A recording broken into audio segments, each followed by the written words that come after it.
ડભોઈ નગરપાલિકા ખાતે action add સંસ્થાના સહયોગથી નગરપાલિકાના મહિલા સફાઈ કર્મીઓ માટે પોશ એક્ટ વિશે જાગૃતિ કાર્યક્રમ યોજવામાં આવ્યો।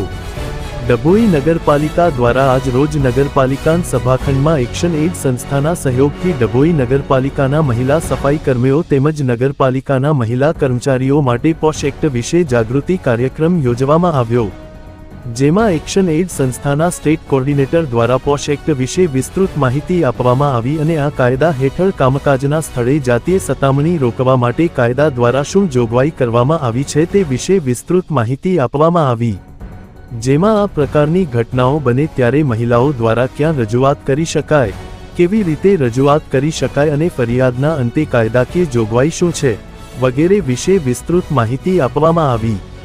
નગરપાલિકા કચેરી ખાતે આંતરિક ફરિયાદ કમિટીની રચના કરવામાં આવેલ છે, એ કમિટી વિશે જાણકારી આપવામાં આવી।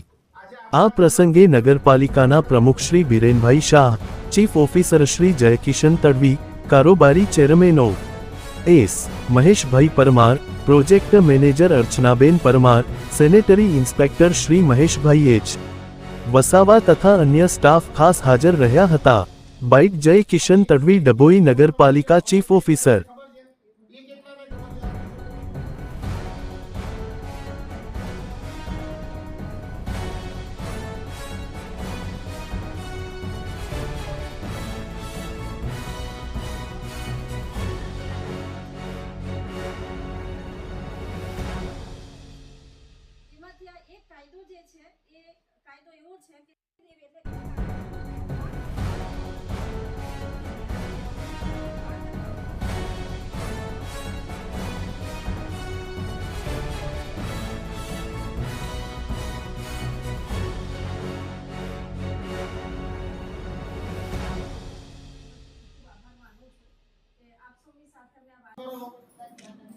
હવે 181 એવો નંબર છે, હવે એ બધાને ખબર છે એ કેટલાને બોલો છે આપું છો બોલો।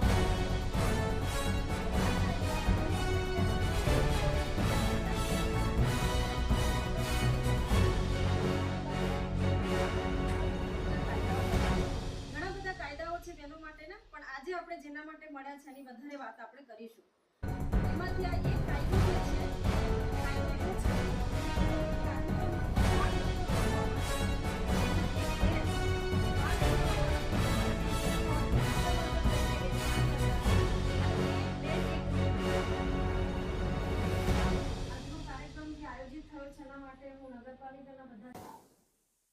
આજ રોજ ડભોઈ નગરપાલિકા ખાતે એક્શન એડ સંસ્થાના માધ્યમથી ડભોઈ નગરપાલિકામાં કામ કરતા વર્ગ 3 અને વર્ગ 4ની મહિલાઓને સાથે રાખીને તેઓને વર્ક પ્લેસ પર થતી જાતીય સતામણી બાબતેના કાયદા વિશે જાણકારી આપવામાં આવી।